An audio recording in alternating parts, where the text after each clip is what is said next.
তিন জায়গায় প্রয়োজনে মিথ্যা বলা যায়।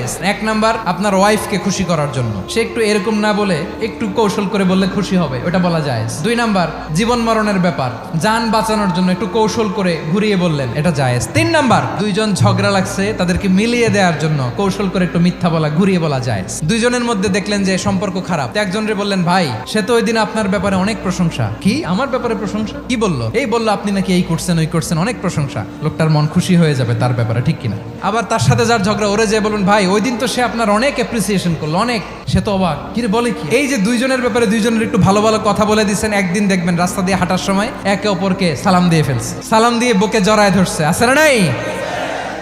আবার মিলমিশ হয়ে গেছে। কিন্তু আমাদের স্বভাব হইলো, দুই প্রতিবেশী যদি একসাথে বসে একসাথে হাঁটে, দূর থেকে দেখলে আমাদের জলে, আছে না নাই?